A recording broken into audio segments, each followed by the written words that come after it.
안녕하십니까. 지난 한 주간도 저희들을 하나님이 인도하셔서 강건의 복으로 여러분들을 인도하시고 오늘 말씀을 통해 초대하게 하심을 감사합니다.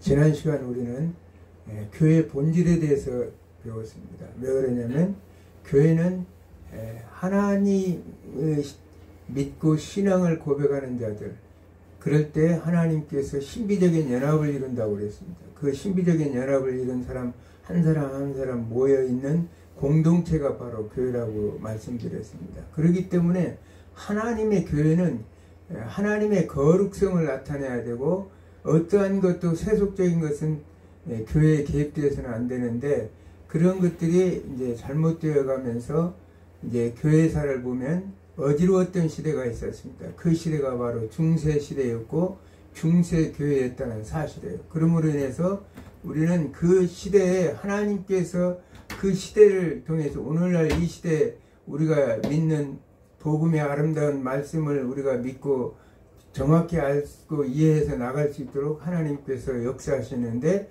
그것이 바로 종교개혁이었다는 사실입니다. 오늘 본문의 말씀 로마서 1장 16절에서 17절 말씀을 읽겠습니다. 김명수 목사님 읽으시고. 내가 복음을 부끄러워하지 아니하노니 이 복음 모든 믿는 자에게 구원을 주시는 하나님의 능력이 됩니다. 먼저는 유대인에게요 그리고 헬라인에게로다. 복음에는 하나님의 의가 나타나서 믿음에 이르게 하나니 기록된 바 오직 의는 믿음으로 말미암아 살리라 함과 같으니라. 아멘. 자, 우리가 우선 그 종교 개혁 이루기까지 교회사의 역사를 한번 잠깐 우리가 이제 확인해 보고 하겠습니다. 우리가 초대교회 하면 우리가 이 오순절 성령 강림으로 인해서 초대교회가 탄생했죠. 초대교회가 탄생해서 그러면서 이제 오순절 성령 강림, 오순절 성령 강림에서 이 과정 속에서 이제 여기까지 교회가 오게 되고,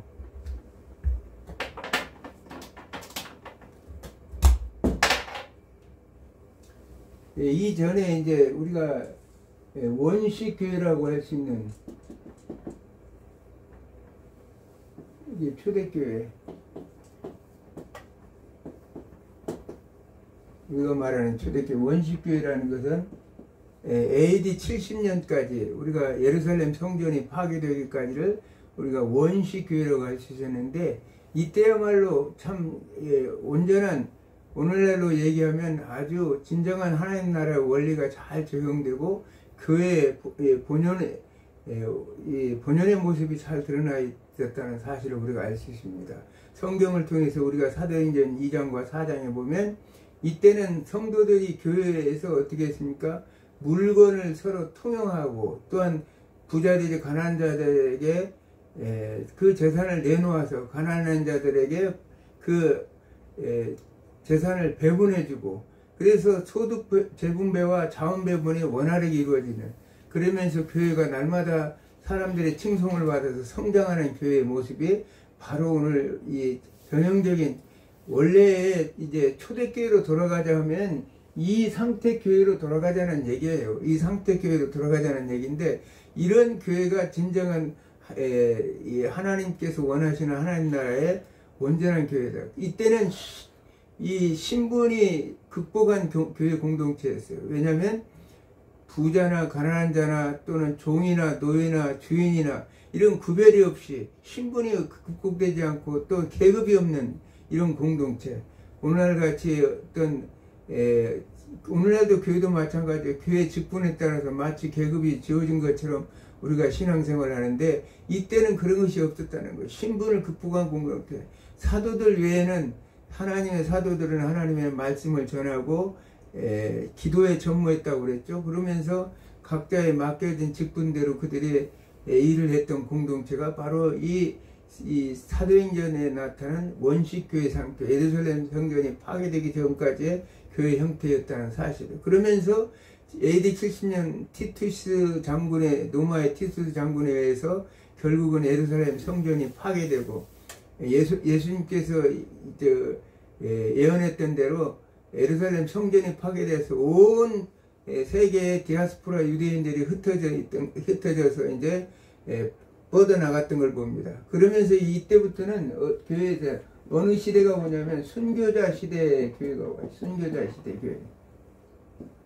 순교자 시대의 교회가 와서 순교자 교회 시대를 동안에 얼마나 많은 사람들이 복음을 위해서 피를 흘리고 그 순교의 피를 흘리면서 하나님 나라의 복음을 위해서 그 믿음을 지키기 위해서 신앙을 지키기 위해서 얼마나 열심히 노력했는지 모릅니다. 이 순교자 교회들 시대를 지나면서 어떤 시대가 오느냐, 결국은 하나님께서는 이제 313년에 콘스탄틴에 의해서 기독교를 공인하게 되죠. 기독교 공인. 이렇게 순교자 교회에서 이제 기독교를 공인하면서 어떤 교회로 오냐면 제독교회로 들어오는 거예요. 과거에 핍박받던 교회가 어떤 교회로 오느냐, 국가의 지원을 받고 세금이 감면되고 군대 생활이 면제되고 이런 그런 교회로 말하자면 바뀌었다는 거예요. 이 세속화가 되어가는 과정입니다. 이때 가장 문제가 뭐냐면 교회가 이제 갑자기 그 핍박받던 이 교회에서 종교에서 국가적인 그 지원을 받다 보니 로마 교회의 국교가 되죠. 나중에는 테오도시우스 황제에 의해서 국교가 되는데 그러니 얼마나 많은 혜택을 받겠어요. 그러다 보니까 이방 종교들까지 교회가 몰려들면서 교회가 그것을 수용했다는 거예요. 그래서 오늘날 혼합 종교가 됐어요.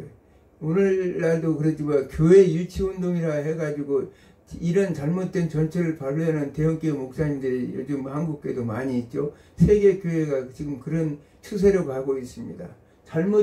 이때부터 잘못된 제도가 발생해요. 그러면서 우리가 초대교회 시대를 정치적으로는 476년 서로마 제국의 멸망,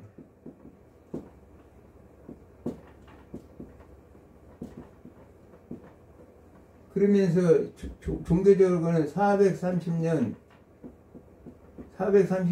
무슨 사건이 있었어요? 어거스틴이 이제 소천이 있었죠. 어거스틴이 사망을 하게 되었죠. 여기까지를 우리가 교회사적으로는 초대교회라 이렇게 얘기합니다. 물론 로마 카톨릭이나 이런 데는 590년 그리고리스 황제 1세 때부터를 중세교회라고 이렇게 시작이라고 하는데 이 이후를 우리는 중세교회라고 합니다. 중세교회의 폐해라는 것이 우리가 역사적으로 너무나 우리는 잘 알고 있습니다. 중세교회는 너무나 많은 폐해들이 있었어요. 그럼으로 인해서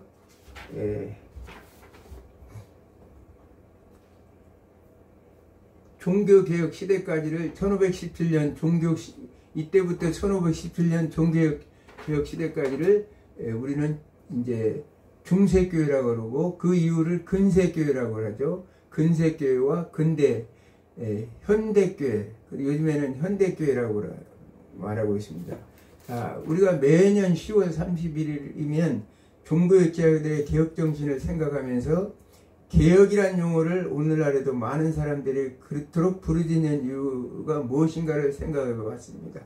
정말 오늘날도 아까 얘기했지만 이 제독교회로 넘어오면서 생겼던 그 잘못된 관행들이나 잘못된 것들이 교회 안에 흘러와서 지금 교회가 잘못된 혼탁이 됐다는 거예요. 그러므로 오늘날 이 시대도 개혁의 시대다 이렇게 얘기하는데 그 부르짖는 이유가 우리가 그 당시에 그러면 종교개혁은 왜 일어났을까 그러면서 그 시대의 사람들이 어떻게 하나님의 말씀을 잘 지켜나갔는가를 우리가 알아볼 거 합니다. 16세기 유럽은 그 당시에 로마 가톨릭 교회가 영적인 권위뿐만 아니라 정치와 경제를 장악하는 시대였어요. 우리가 잘 알죠. 그 교회가 모든 신의 뜻을 대변한다고 얘기했다는 거예요. 교회가 로마 가톨릭이 하나님의 뜻을 대변한다.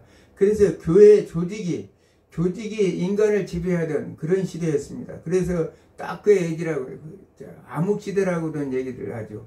그러면서 신율시대, 타율시대라고 그러죠. 하나님의 그 이름으로 만든 이 종교가 결국은 세상을 지배하는, 우리는 교회사에서 봤지만 그 당시에 교회는 너무나 부패했고 심각한 부패에 만연되어 있었습니다. 경제적으로는 대규모의 교회 건축과 성직자들의 사치로운 생활이 만연되어 있었다는 사실이에요. 대형 교회가 이루어지면서, 로마 가톨릭이 이루어지면서 이제 교회는 그 중심으로 해서 교황 그레고리스 1세가 선포하기를 수임권, 모든 이 교회의 머리는 로마 교회가 세상의 모든 교회의 수장이고, 그러면서 그 교회를 다스리는 자가 바로 교황이라 이렇게 말했던 것이죠.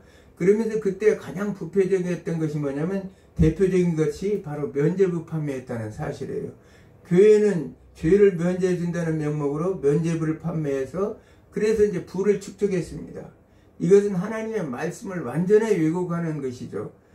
이때 이제 개혁의 선구자였던 마틴 루터는 1512년 여름 비텐베르크 아우구스틴 수도회의 정원의 탑 속 다락방에서 고독한 칩거의 생활을 했었습니다.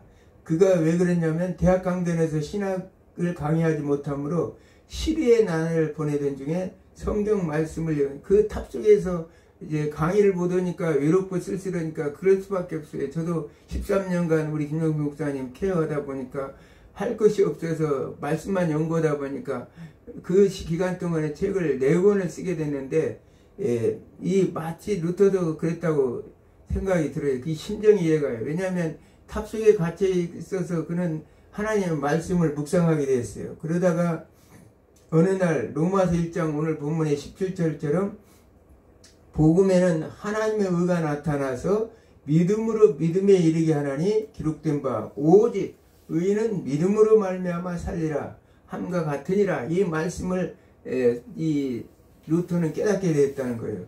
이 구절에서 가르치는 것은, 복음의 핵심은 가르치는 핵심적인 개념인 복음, 하나님의 의, 그리고 믿음이라는 개념이 완전히 압축되어 있죠.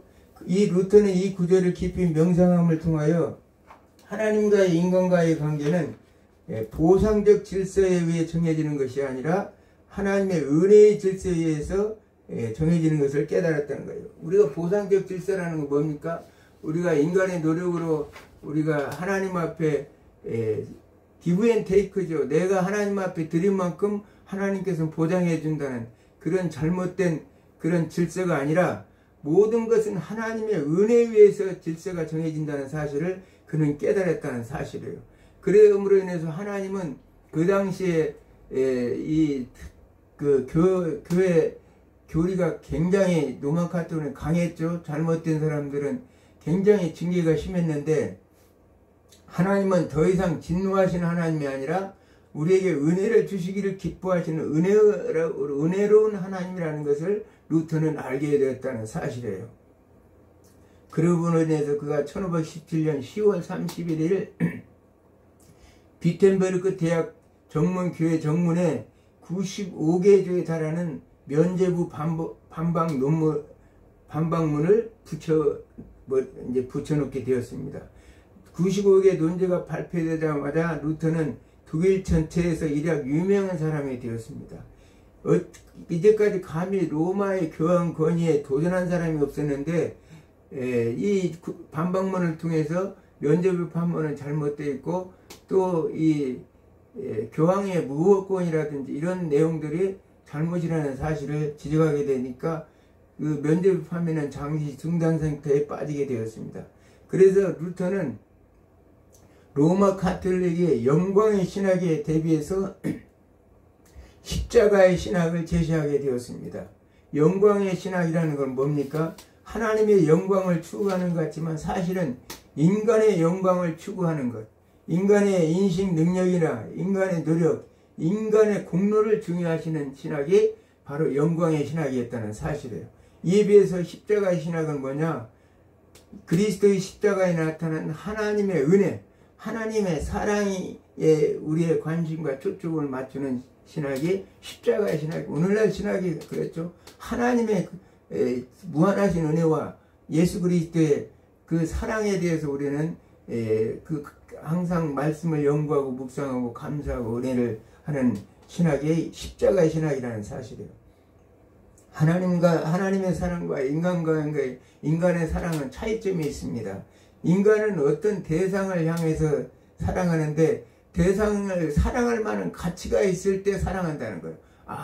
저 사람은 나에게 도움을 줄 수 있을까? 저 사람이 나에게 어떠한 혜택을 줄 수 있을까? 그런 걸 보고 사랑하지만 하나님의 사랑은 사랑을 만한 가치가 없는 것도 사랑한 것이 하나님의 사랑. 하나님의 차원에서 보면 죄인된 우리를 사랑할 아무런 그런 가치가 없는 저희들을 사랑한 거죠. 그런데 하나님의 사랑은 사랑할 만한 것을 변화시켜서 사랑하는 것이 하나님의 사랑이라는 사실입니다. 이런 하나님의 사랑은 창조적이고 역동적인 사랑인 것입니다.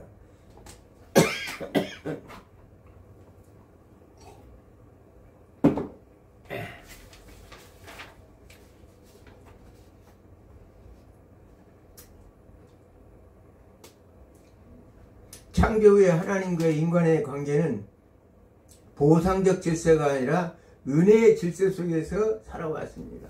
하나님께서 인간이 어떤 공로를 세우고 잘했을 때 하나님께서 은혜를 베푸시는 게 아니라 하나님의 무조건적인 사랑, 은혜에 의해서 이 세상 질서 속에서 이 세상은 이루어 왔다는 사실이에요.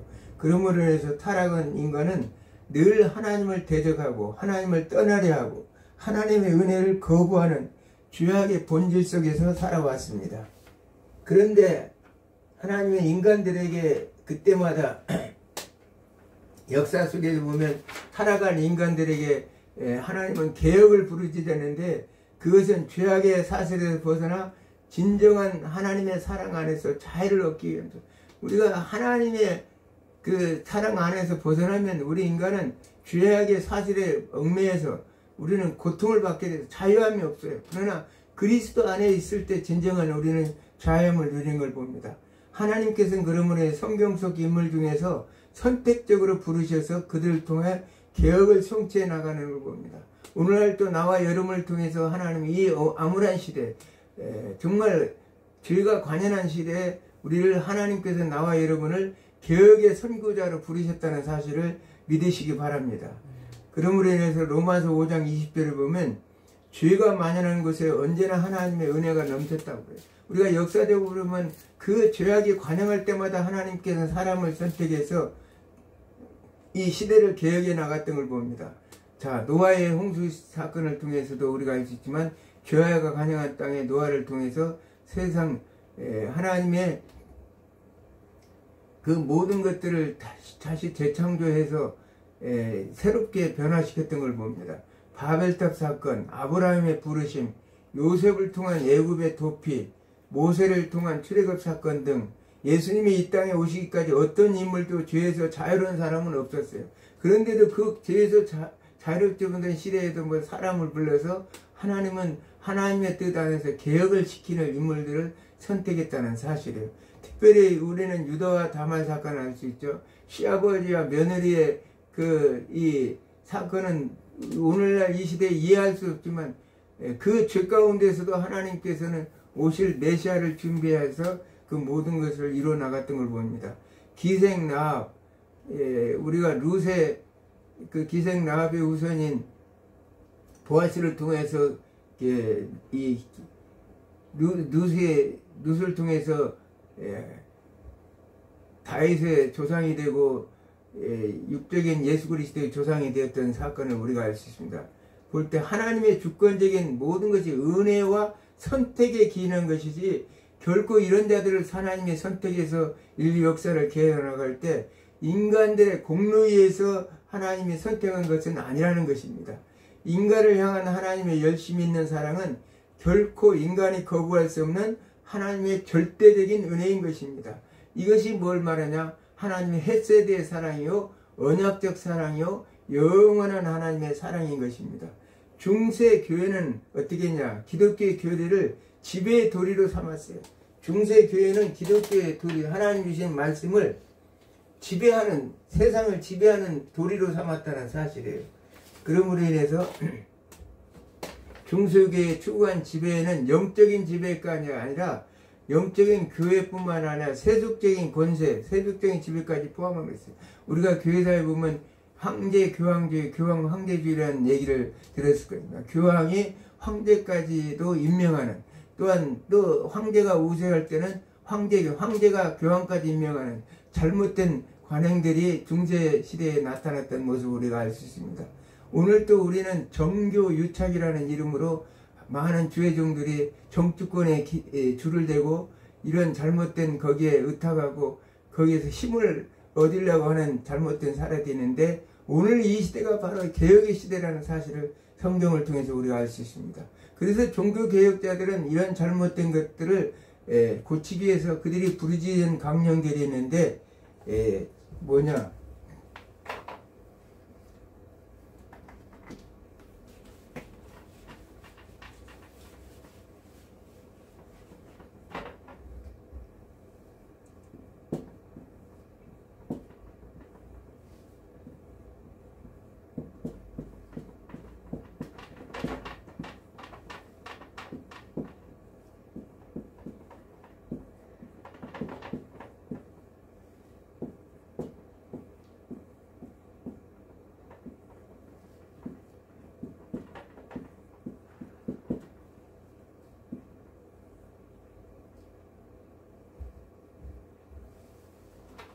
세 가지를 부르짖죠. 솔라 스크립트라, 오직 말씀으로, 솔라 피데, 오직 믿음으로, 솔라 그라티아, 오직 하나님의 은혜로라는 그러한 교리를 그들은 강조했던 것을 우리가 알 수 있습니다. 자, 솔라 스크립트라, 오직 성경이라는 말씀은 아까 얘기했지만 16세기 유럽의 카톨릭 교회는 성경보다 교회 전통과 교황의 권위를 더 높이게 했다는 거예요. 교황이 무어하다. 교황의 말은 하나님의 말씀과 동등하다. 아니면 하나님의 말씀보다 더 높다. 이렇게 생각했다는 거예요. 그러나 그 종교개혁자들은 오직 성경만이 신앙과 행위의 최고 권위라고 말합니다. 성경, 오늘도 마찬가지예요. 하나님의 말씀이 최고의 권위이지, 어떤 대형교회 목사님이 주장하는 어떠한 잘못된 교리, 이런 것들이 하나님 말씀 위에 있는 것은 아니라는 사실이에요. 그래서 그 당시에는 성경이 라틴어로만 기록되어 있었기 때문에 일반 성도들은 성경을 읽을 수가 없었어요. 그러므로 인해서 이 성경의 말씀이 무슨 내용인지도 알지 못했기 때문에 형직자들도 돈을 주고 신분을 살 수 있었다는 거예요.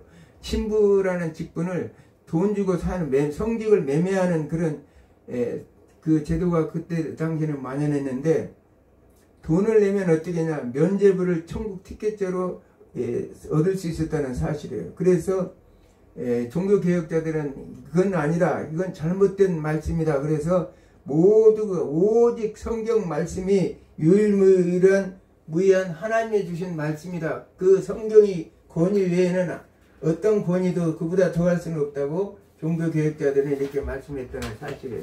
그러면서 솔라 피데, 오직 믿음, 여기 스크립트라 피데 그라티아, 이것은 라틴어입니다.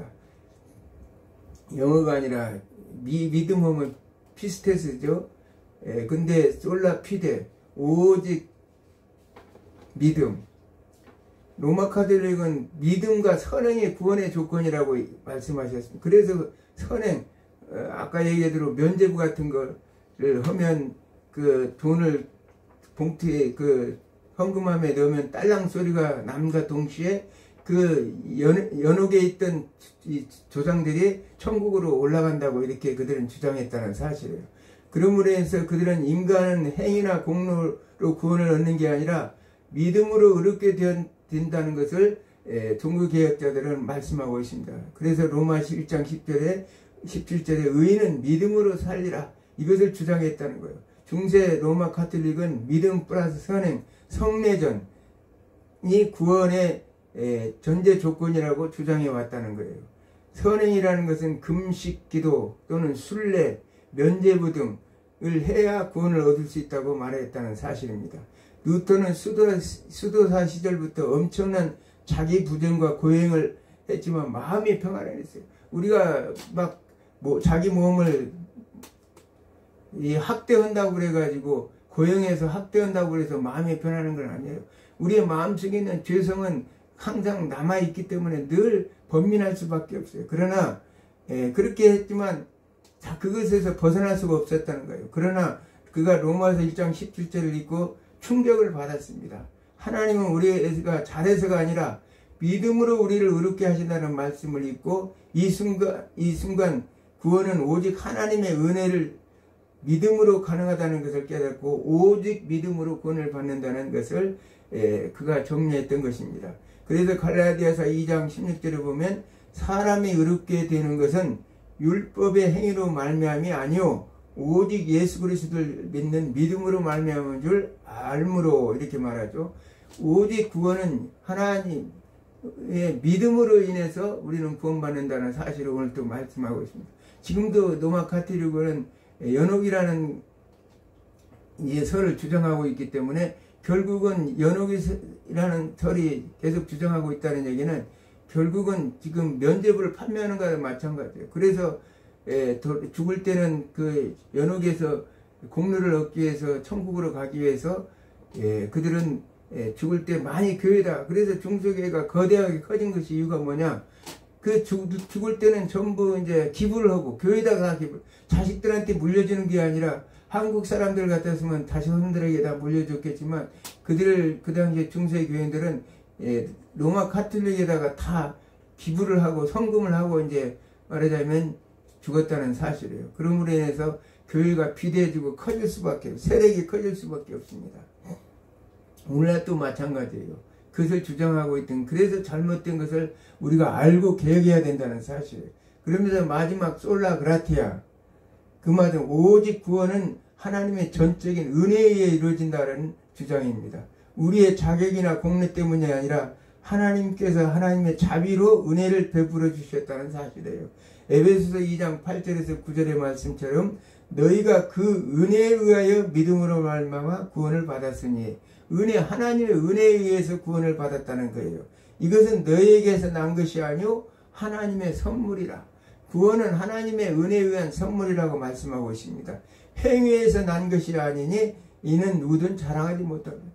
왜냐하면 우리가 행위로 구원을 받는다면 돈 있는 사람들만 다 천국에 가고 가난한 자들은 천국 갈 사람이 아무도 없다는 얘기가 되겠죠. 그러므로 해서 하나님의 은혜와는 너무나 관계가 동떨어진 얘기입니다. 우리가 오직 믿음으로는 원칙에 입각하여 개개인이 신앙을 강조함으로써 사람들로 하여금 어떤 조직이나 공동체에 속해 있는 것이 구원의 조건이 아니라고 얘기했습니다. 종교개혁자들은 오직 우리의 믿음은 개개인의 신앙, 지난번은 교회 본질에도 얘기했지만 하나님과의 개개인의 신비적인 연합을 통하여 그 연합된 자들이 모여서 신앙을 고백하는 공동체가 바로 교회 공동체라고 말씀드렸습니다.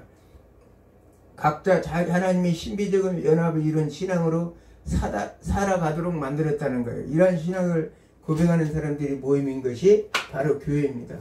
하나님의 신비적인 연합을 이루어서 신앙을 고백하는 사람들이 구원받은 자들이 모인 것이 교회예요. 그렇기 때문에 어떤 공로나 면죄부나 우리의 선행에 의해서 구원받는 건 아니라는 사실이에요.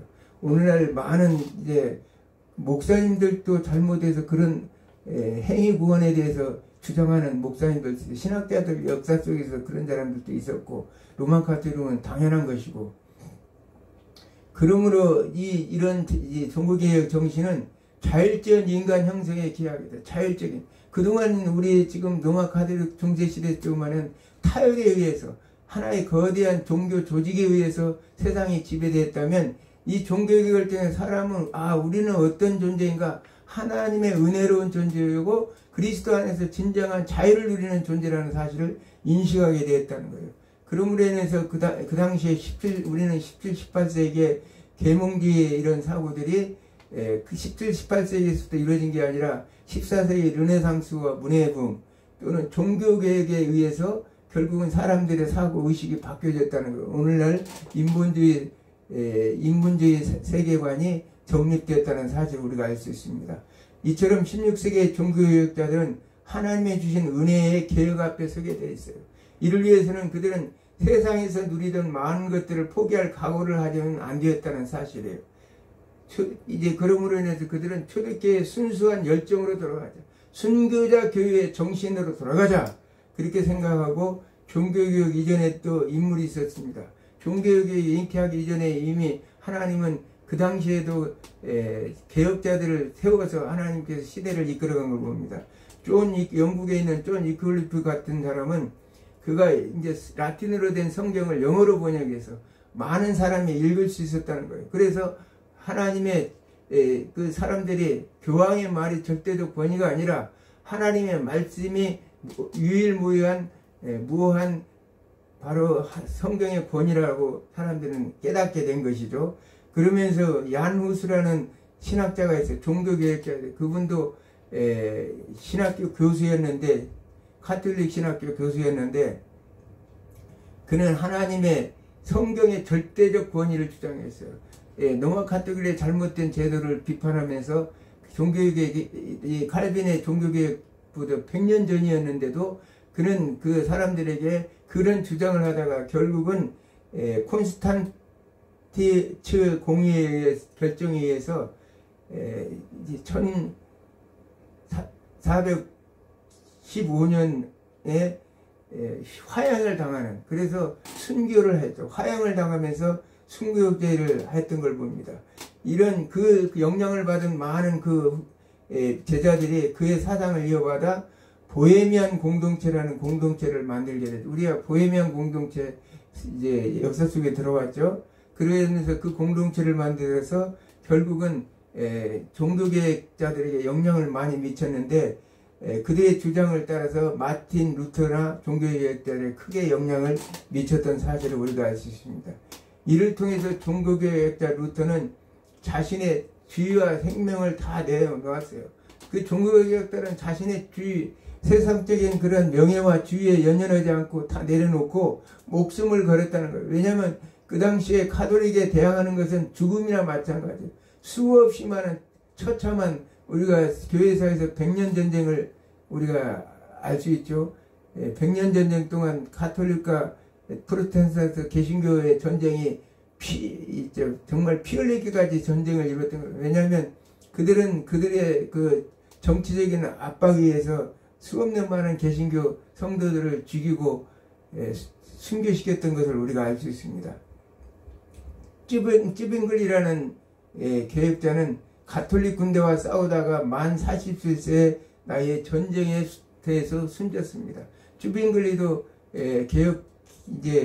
종교 개혁의 기치를 들고 나갔다가 죽었죠. 그러면서 칼빈은 만 24세 때부터 스위스 제네바에서 자신이 피난민 상황인데도 유럽 각지에서 온 피난민을 붙들고 피난민 종교 개혁을 했다는, 그 당시에 가장 타락했던 도시 제네바를 완전한 거룩한 공동체, 깨끗한 도시로 만든 자가 바로 칼빈이었고, 그가 이제 그 종교 개혁의 정신을 따라서 하나님의 말씀을 통해서 정화시켰던, 병든 제네바를 정화시켰던 자가 바로 칼빈의 종교 개혁이었다는 사실이에요. 이처럼 종교 개혁자들은 진정으로 그리스도의 제자된 것이 무엇인지를 실제로 그들이 몸으로 체험한 사람들, 그들이 자신들이 그냥 제자가 그저 명목상의 제자가 아니라 자신들이 부딪히고 몸으로 체험하고 죽음과 위험에 무릅쓰고 저항하고, 프로테스탄트라는 것은 저항하다는 뜻이죠. 왜냐하면 그래서 로마 카톨릭에 저항한 자들이라 해서 프로테스탄트, 오늘날 개신교를 프로테스탄트 교회라고 이렇게 얘기하고 있습니다. 그러므로서 히브리서 13장 12절에 보면 자기 피로서 백성을 거룩하게 하시려고 성문 밖에서 고난을 받으신 주님을 생각해요. 그 종교개혁자는 주님이 하나님의 백성을 거룩하게 하려고 자신의 피를 들여서 성문 밖에서 고난받았던 것을 생각했다는 거예요. 그래서 그 능력을 지고 영문 밖으로 나아가는 길이 얼마나 중요하다는 사실을 종교개혁자들은 그들의 삶을 통해서 증거해 보여주었다는 거예요.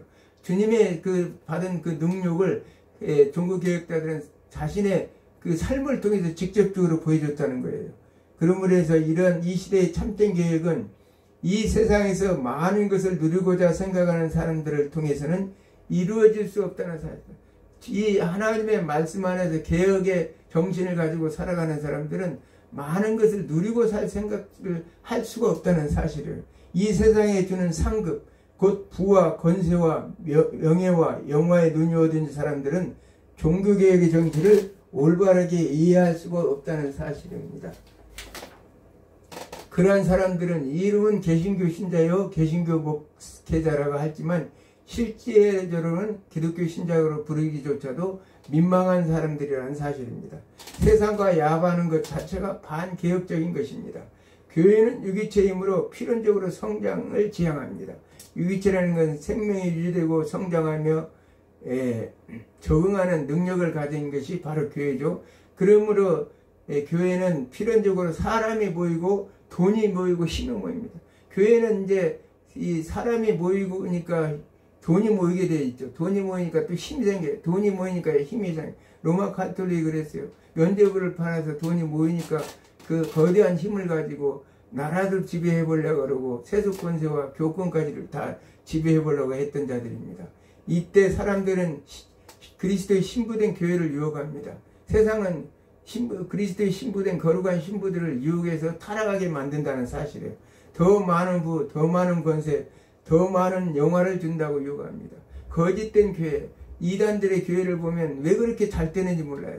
그런데 이렇게 보면은 왜냐하면 그 사람들이 몰려드니까 돈이 생기고 권력이 생기고 힘이 생겨서 아주 세상 속에서도 두각을 나타내고 아주 절대적인 권세를 누리고 있는 걸 봅니다.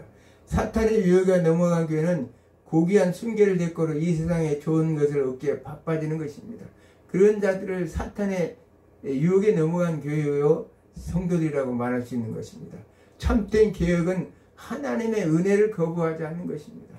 참된 개혁은 하나님이 주신 은혜를 거부하지 않고 오히려 반대로 하나님께서 내게 잘못된 것 이 모든 하나님의 은혜를 받아서 내게 잘못된 거룩한 백성이 되기 위해서는 세상과의 단절 그리고 세상의 잘못된 풍조, 부귀, 영화, 출세, 성공 이런 것들을 다 버리는 것입니다.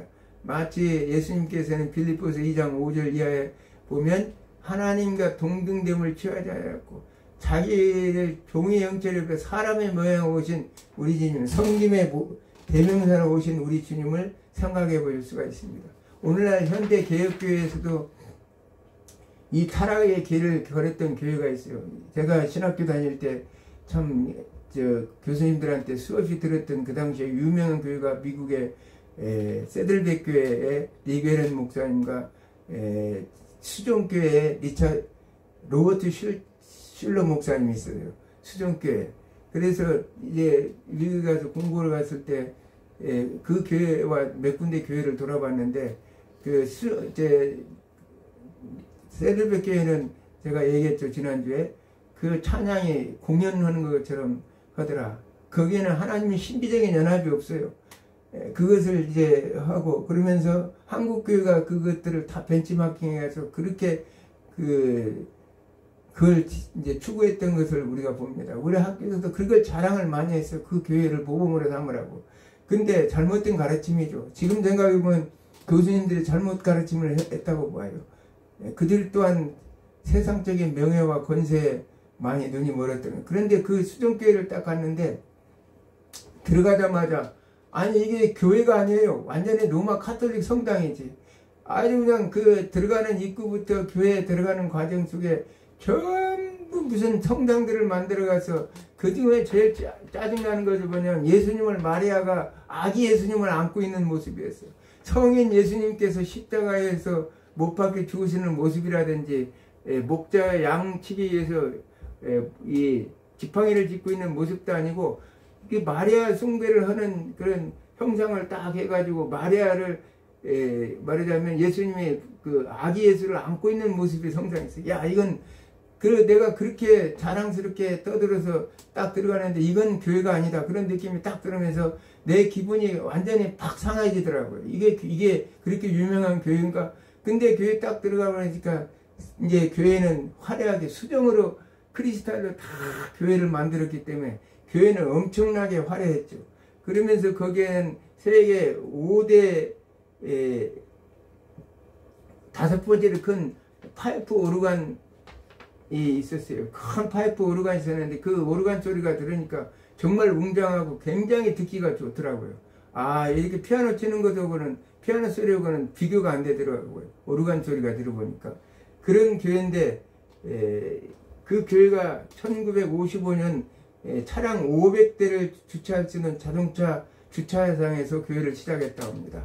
그런데 그 목사님이 그 처음 시작할 때 한 교회가 일명 드라이브 스루라는 그런 예배를 최초로 도입해서, 드라이브 스루라는 것은 사람들이 차를 탁 몰고 와서 주차장에 앉아서 주파수를 맞춰놓고 이제 말하자면 거기에서 이제 설교 말씀을 듣고 찬양을 부르고 예배를 해요. 그러니까 내리지 않고 귀찮아서, 그것은 맥도날드식 방법인데 말하자면 차에 내리지 않고 그 매장에 가가지고 거기서 물건을 구매하고 서비스를 제공받는 그런 형식이었다는, 세속적인 원리, 세속의 경영 철학을 그대로 받아들였다는 사실이에요. 그러므로 인해서 사람들은 내리지 않고 예배를 드리니까 얼마나 편안하고 좋아요. 그래서 그 교회가 굉장히 부흥하고 사람들이 센세이션을 일으켜서 교회가 성장했다는 사실을. 그 이후에 이제 교회가 커지고 돈이 모이니까 수종교회를 지은 거예요. 이제 로버트 슐러 목사님이. 그랬는데 우리는 교회를 잘못 알아요. 지난번 교회 본질에 대해서 얘기했지만, 교회는 앉아서 그렇게 편안하게 앉아서 이 영화 보듯이 그렇게 하는 게 아니에요. 마치 텔레비 앞에 앉혀놓고 예배 드리는 것과 똑같죠. 교회라는 것은 어떤 사람들은 온라인 예배라고 해서 그것을 아주 앞으로는 이제 그걸 지향해야 된다. 대형교회 어느 목사님이 그 얘기를 해서, 참 저 사람은 말씀도 제대로 모르는데 어쩌서 저렇게 교회 성도들은 많이 모일까, 이런 생각을 가졌어요.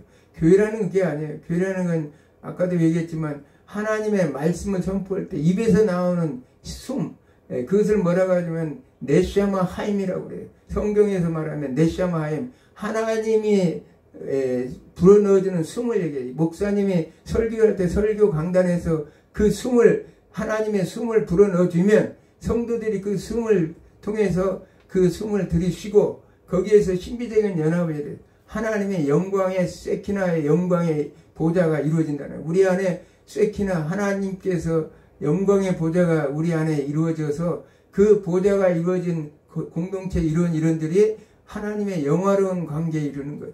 그래서 우리가 잘 알다시피 에스겔 48장 35절에 하나님이 성전에서 떠났던 하나님이 다시 돌아와서 하나님께서 거하시는 장소를 여호와 쌈마라, 이런 그 말로 표현하죠. 하나님이 거기에 거하신다는 거예요. 그 잃어버렸던 성전, 우리 안에 죄악으로 얼룩져 있는 우리 안에 세상 걸로 가득 차 있는 곳에 하나님이 임재해가지고 그를 통해서 하나님 나라를 선포하는 그런 장식을 말하는 것입니다. 그것이 본질적인 교회예요. 잘못된 그런 것들을. 로버트 슐러 목사님은 성공을 이끌었던 주요 메시지가 뭡니까? 긍정의 힘. 여러분들 많이 들어봤을 거예요. 긍정의 힘. 누구나 마음속에 긍정적인 신앙을 갖고 있으면 그 대가는 내가 꿈꾸는 대로 바로 이루어진다, 이런 뜻입니다. If you can dream it, you can do it. 만약에 너희가 꿈을 꾸면 너희들은 그것을 꿈꾸는 대로 이루어질 것이라고 이렇게 메시지를 통해서 대중들에게 매혹적인 말씀을 전했어요. 그러므로 로버트 슐러 목사님의 소위 번영 신학은 대표적인 세계 모든 사람들의 교회를 통해서 목회 철학인 설교를 이렇게 벤치마킹 했던 걸 봅니다. 로버트 슐러 목사의 목회 철학은 교회를 기업으로, 선교를 비즈니스로, 선지자들을, 신자들을 고객으로, 기업으로 운영하는 경영처장이라고 말했음에도 세상에 수없이 많은 교회들이 오늘날 많은 사람들이 벤치마킹을 하고 그 경영, 목회 경영 철학을 배우기 위해서 그 설교와 책, 방송을 연구하고 모방했다는 사실이에요. 슐러 목사님이 전에는 긍정의 힘과 적극적 사고는 많은 사람의 부와 성공에 대한 희망을 불어넣기에 충분했으며 실제로 수종교회도 그래서 부와 성공을 쟁취했습니다. 그 성공적인 목회신학은 그대로 한국에 벤치마킹되어 1960년대와 70년대 산업화 시대를 맞춰서 우리는 정치적 사회적 운동과 기막히게 잘 맞아들어가지고 긍정의 힘을 변용한 번영신학은 한국인들의 기복신앙과 잘 맞물려 개신교 성장의 기폭제가 되었습니다. 당연히 한국의 개신교 목사들은 앞다투어 슐러 목사의 전략을 자신들의 목회에 적응하기 시작했고 하나님의 축복을 부의 획득이나 사회적 성공 그리고 개인의 건강에 연결시켰던 것입니다. 한국 땅의 대형교회를 열망하는 개신교 목사들은 이 미국식 가치의 열렬한 예판원이 되었던 것입니다. 대형교회 목사들은 웅장한 예배당, 호화스러운 각종 설비, 천문학적 액수의 헌금 등으로 이루어진 메가처치의 열풍을 한국 땅에 일으켰으며 목사들에게는 거대한 예배당과 수많은 교인을 꿈꾸도록 독려했고 신자들에게는 돈과 성공을 향한 욕망을 부치게 했던 것을 봅니다. 우리가 너무나 우리 시대를 거쳐왔기 때문에 너무나 이 말씀이 가슴에 닿죠. 오늘날 수많은 교회가 부와 성공을 누릴수록 우상 숭배를 하다가 하나님의 심판을 받습니다. 그런데 현재 수종교회는 그래서 2010년에 파산을 해버렸어요. 2012년은 그렇게 자기 교회가 크리스탈 캐시드럴이라는 이름, 대성당의 이름으로 교회를 지었는데 결국은 카톨릭 교회에다 넘어갔다는 거예요. 미국의 대표적인 개혁교단인 슐러 목사는 이제 돌아가셨지만 교회 이름을 대성당이라고 지어가지고 결국은 카톨릭 대성당으로 이름이 개칭되고 바뀌어지는 그런 것을 봅니다. 결국은 이렇게 잘못된 신학으로 잘못된 말씀으로 돌아가면 망할 수밖에 없어요. 그 이면에 우리는 칼빈이라는 사람을 우리가 종교적 칼빈은 스트라스부르라는 도시의 부클리라는 교회에 보면 어느 신학자가 그 교회를 방문했는데 그 교회에 가서 방문해 보니까 설교단이 굉장히 높더라는 거예요. 그래서 이 설교단이 왜 높은 이유를 물어보니까 설교단이 높은 것은 하나님의 말씀이 높고 권위가 있다는 것을 상징했다고 합니다. 두 번째로는 그 교회를 보니까 교회 내에 아무런 장식이 없었다는 사실이에요. 작은 십자가조차도 없었다는 사실입니다. 그래서 교수님이 생각하기를 야 이것이야말로 칼빈의 교회의 원형이구나 이런 생각을 가졌다는 거예요. 교회 구석구석에 군더더기 하나 없는 깔끔한 교회의 모습이었다는 사실이에요. 칼빈은 스트라스부르에서 어려운 환경 속에서 살았습니다. 목회를 하면서 프랑스로부터 개혁파라는 이유로 프랑스는 어디예요? 로만 카톨릭이 중심이죠. 지금도 박해를 받고 쫓기는 신세가 되어 제네바로 갔다가 거기서 다시 추방되어 이곳에 와서 목회를 하게 되는데 생활이 굉장히 가난하고 어려웠다는 사실. 생활비가 모자라 가정교사를 하지 않으면 안 될 정도로 궁핍했습니다. 아들도 일찍 죽고 부인도 일찍 돌아가셨어요. 그래서 루터는 달리 칼빈은 쫓겨다니며 가난한 삶을 살았어요. 그리고 이제 그 건강한 신장 결석, 치질, 열병, 궤양, 관절염, 위장장애 등 여러 가지 병으로 평생 시달렸습니다. 그 칼빈의 몸은 종합병원이었다는 사실이에요. 그만큼 어려운 환경 속에서도 칼빈은 스트라스부르 아카데미의 신약성경 교수로 활동하면서 프랑스어로 기독교 강요 증거를 재판을 내놓았고 로마서 주석을 집필하게 되었습니다. 사람들이 보통 사람이 하죠. 오늘날 현대교회 목회들이 흉계도 안 되죠. 그 정도로 유명세를 타고 뭐 했으면 부와 귀와 영광을 누리려고 했을 텐데 황제처럼 보려니 그는 그렇지 않았다는 사실이에요. 말씀을 마무리하겠습니다. 오늘날 교회는 분명하게 정교 분리의 원칙 아래서 교회는 하나님의 거룩한 신앙을 고백하는 공동체예요. 그래서 신비적인 연합을 통해서 이루어지는 것이지 어떤 세력이나 조직에 의해서 힘을 과시하고 세상적인 부귀의 영화를 쫓는 번영신학을 쫓는 것이 아니라는 사실이에요. 그러므로 인해서 오늘 우리는 하나님은 나와 여러분에게 어떻습니까?